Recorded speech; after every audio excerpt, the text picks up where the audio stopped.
সমাজকে ঐক্যবদ্ধ রাখার চেষ্টা করছেন, তার জন্য আমি সরকারিভাবে সম্মাননা প্রদর্শন করছি। জয় বাংলা, জয় বাংলা। যে বাংলায় আমরা এই সম্মান পাইনি, মমতা বন্দ্যোপাধ্যায় আমার বিনা পানি মায়ের হাতে বাংলার শ্রেষ্ঠ সম্মান তুলে দিয়েছেন।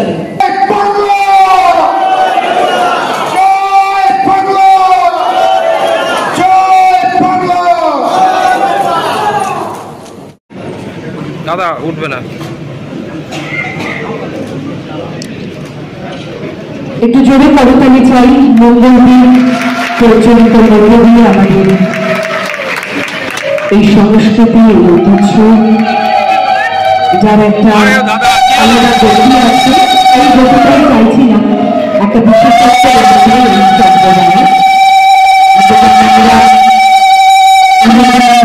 আমাদেরকে স্বাগত জানালেন। ধন্যবাদ। একটা সরকারি কর্মসূচি নমশূদ্র লোক সাংস্কৃতিক উৎসব, নমশূদ্র ওয়েলফেয়ার বোর্ড, যেটা বাংলার মাননীয় মুখ্যমন্ত্রী মমতা বন্দ্যোপাধ্যায় নমশূদ্র জাতির কল্যাণের জন্য যে বোর্ড তৈরি করে দিয়েছেন, যার চেয়ারম্যান আমাদের মুকুল বৈরাগ্য, তার এই সাব ডিভিশনের এই জেলার এই অনুষ্ঠানে অত্যন্ত ভালো লাগলো। এবং এতটাই ভালো লাগলো সারা প্রান্ত থেকে হল পুরো ভরে গেছে।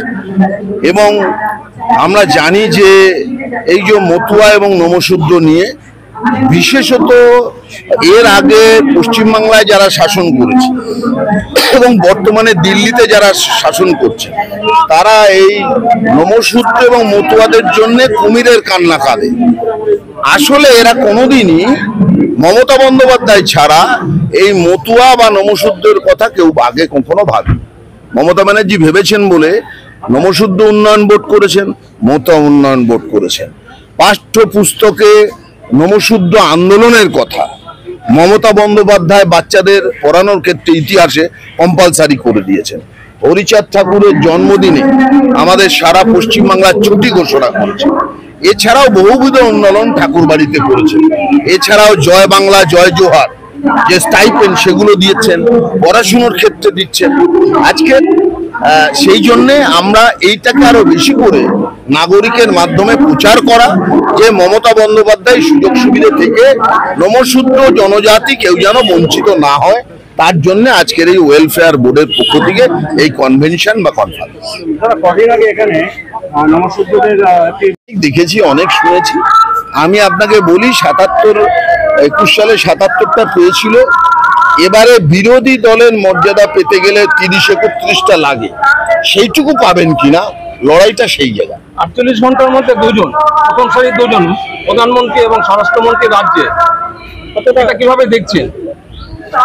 দেখুন, একটাও তো কথা বললো না। বাংলার 10 কোটি মানুষকে বঞ্চিত করলেন। বাংলার ন্যায্য পাওনা 1,70,000 কোটি টাকা।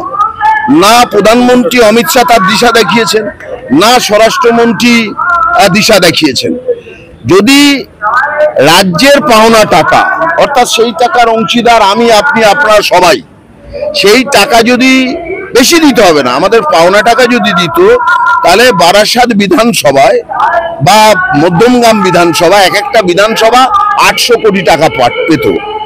টাকা দিয়ে মানে সোনায় মুড়ে দেওয়া যেত যে পরিমাণ টাকা পাওয়া। আপনি বলছেন কালকে যে খসড়া দেখিয়েছে যে এত টাকা এসছে, সেটা কি টোটালি ভুল? 100% মুখ্যমন্ত্রী তো বলছেন আমার সাথে ডিবেটে বসুন। মুখ্যমন্ত্রী তো বলছেন ডিবেটে বসুন। এইটা যদি ভুল হয় তাহলে সরকারের নামে মামলা করছেন না কেন? এইটা মুখ্যমন্ত্রী বলছেন এবং আমাদের সর্বভারতীয় সাধারণ সম্পাদক সাংসদ আমাদের নেতা অভিষেক বন্দ্যোপাধ্যায় বলছেন, তাহলে তার বিরুদ্ধে মানহানির মামলা করুন। কি একটা কাগজ 3 কিলোমিটার দূরে উঁচুতে দেখালো। আমি আমার পকেটের যে কাগজ আছে এখানে যদি আপনার দেখেন, পড়তে পারবেন? উনি তো দেখাচ্ছেন 3 কিলোমিটার দূরে এরকম করে কাগজ। ওটা কি হিন্দি, বাংলা, না উর্দু, না কি? কার চিঠি? শ্বশুর বাড়িতে পাঠালাম, ভালো আছেন তো, আমি ষষ্ঠীতে যেতে পারছি না। দেখছি আমাদের মমতা বন্দ্যোপাধ্যায় আমাদের সরকারের যে প্রধান, তিনি আমাদের পিছিয়ে পড়া সমাজকে যেভাবে এগিয়ে নিয়ে যাওয়ার জন্য যে সরকারি বোর্ড গঠন করে দিয়েছে নমশূদ্র ওয়েলফেয়ার, তার মধ্য থেকে আমাদের সমাজকে এগিয়ে নিয়ে যাওয়ার জন্য তিনি যে চেষ্টা করছেন, আমরা তাকে স্বাগত জানাই। এই যে আজকে অনুষ্ঠানের মধ্য দিয়ে কিভাবে আপনারা এই এলাকার যারা নমশূদ্র, যারা উদ্বাস্তু আছে বা যারা মতুয়া আছে, কিভাবে তাদের উন্নয়নটাকে আরো ত্বরান্বিত করবে? অ্যাকচুয়ালি আমরা আমাদের সমস্যা আমাদের মমতা বন্দ্যোপাধ্যায়ের কাছে ভোটের মাধ্যমে আমরা জানাতে চাই। এই ভোট আমাদের কথা সরকারের কাছে পৌঁছে দেবে এবং আমাদের যা সমস্যা আছে সরকার সেটা সলভ করে। নমশূদ্র লোক সংস্কৃতি উৎসব অনুষ্ঠিত হচ্ছে, তারই অংশ হিসেবে আজকে বারাসাতে নমশূদ্র লোক সংস্কৃতি উৎসব অনুষ্ঠিত হলো। এই অনুষ্ঠানটা মূলত মাননীয় মুখ্যমন্ত্রী মমতা বন্দ্যোপাধ্যায় তিনি আমাদেরকে দিয়েছেন করার জন্য। তিনি আমাদেরকে ডেকে বলেছিলেন যে সারা পশ্চিমবঙ্গে 2,87,00,000 নমশূদ্র সমাজের মানুষ বসবাস করে, তাদের মধ্যে থেকে যে সমস্ত গুণীজনরা রয়েছে, যারা কবি, সাহিত্যিক এবং ডাক্তার, ইঞ্জিনিয়ার, বিভিন্ন গুণে গুণান্বিত, এই সমস্ত মানুষদেরকে রাজ্য সরকারের যে নমশূদ্র ওয়েলফেয়ার বোর্ড, সেই ওয়েলফেয়ার বোর্ডের থেকে তাদেরকে একটা সম্মাননা দেওয়ার জন্য তিনি আমাদের নির্দেশ দিয়েছিলেন। আমরা সেই সম্মাননা দেওয়ার জন্য সারা পশ্চিমবঙ্গব্যাপী প্রায় 1,002 লোকের বেশি এই যারা গণ্যমান্য এবং আমাদের গুণীজনের রয়েছে তাদেরকে সম্বর্ধনা দিচ্ছি। আজকে এই নমশূদ্র লোক সংস্কৃতি উৎসবে এখানে সেই সম্মাননা দেওয়া হবে। প্রায় 100 লোকদের, 100 গুণীজনকে ডাকা হয়েছে এখানে।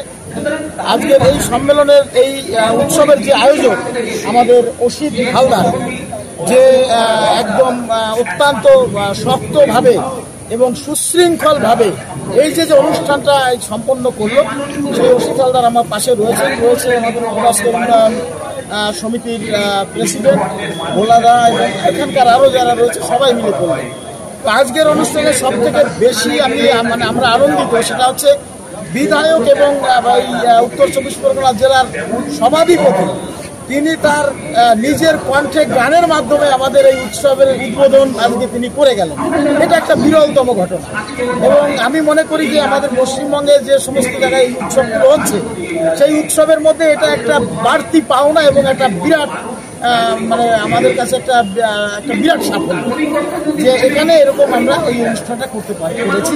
এই অনুষ্ঠান এখানে করতে পেরেছি, এর জন্য আমরা মাননীয় মুখ্যমন্ত্রী মমতা বন্দ্যোপাধ্যায়কে অসংখ্য ধন্যবাদ জানাই। এখানকার সমস্ত নেতৃবৃন্দ তারা এখানে হাজির ছিলেন পঞ্চায়েত সমিতির সভাপতি তিনি এখনও এখানে রয়েছেন, পৌরসভার যিনি চেয়ারম্যান তিনি রয়েছেন, ভাইস চেয়ারম্যানরা আছেন, কাউন্সিলররা এখানে আছেন। আমরা এই উৎসবের মাধ্যমে নমশূদ্র সমাজকে একটা বার্তা পৌঁছে দিতে চাই। সেই বার্তা হচ্ছে 77 বছরের এই ভারতবর্ষের স্বাধীনতার ইতিহাসে আজ পর্যন্ত কোনো সরকার এবং কেন্দ্রীয় সরকার বা রাজ্য সরকার, কোনো সরকার এই মমতা বন্দ্যোপাধ্যায় ছাড়া নমশূদ্রদের কথা, উদ্বাস্তুদের কথা, মতুয়াদের কথা আজ পর্যন্ত কেউ ভাবেনি। সেই ভাবনা মমতা বন্দ্যোপাধ্যায় ভেবেছেন এবং এই যে নমশূদ্র গুণীজনদের সম্বর্ধনা রাষ্ট্রীয়ভাবে, সরকারিভাবে, এটা আমাদের সমাজকে একটা বিরাট পাওনা দিয়েছে। এই জন্য দিদিকে আমরা অসংখ্য ধন্যবাদ জানাই। নমশূদ্র সমাজের মানুষ দিদির সঙ্গে আছে, দিদির সঙ্গে ছিল এবং এখনো আছে, ভবিষ্যতেও থাকবে, এই আশা আমরা ব্যক্ত করছি। আপনার নামটা? আমি মুকুল চন্দ্র বৈরাগ, আমি নমশূদ্র ওয়েলফেয়ার বোর্ডের চেয়ারম্যান। Thank you. কিডনির সমস্যায় ভুগছেন, মানে kidney stone, renal stone, prostate সমস্যা, প্রস্রাব কম হওয়া, পা ফুলে যাওয়া, প্রস্রাবের সাথে রক্ত পড়া ইত্যাদি? আর চিন্তা নেই, চেন্নাই থেকেই দুর্গাপুরে আসছেন ডক্টর অরুণ কুমার বালাকৃষ্ণন 13 এবং 14 জুন, যিনি অলরেডি 40 বছরের অভিজ্ঞতা সম্পন্ন। শুধু তাই না, ডক্টর নবীনাথ মোহনজিও আসছেন।